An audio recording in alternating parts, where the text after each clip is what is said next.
कौन कसूर हमसे भइले तबरी जवा के तेजला ए माधो।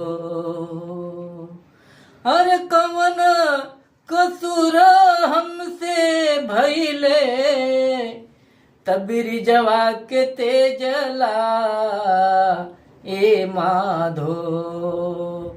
सुधि बुद्धि सब बिसरवला, सुधि बुद्धि सब बिसरवला, खबरियो न लिहला ए माधो। सुध बुध सब बिसरवला, खबरियो न लिहला ए माधो। रहती जे जल के मछरिया, रहती जे जल के मछरिया, जल बीच रहती ए माधो।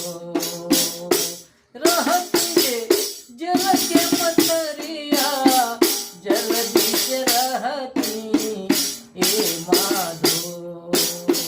प्रभु करते असननवा, त प्रभु करते असननवा, चरण पखारती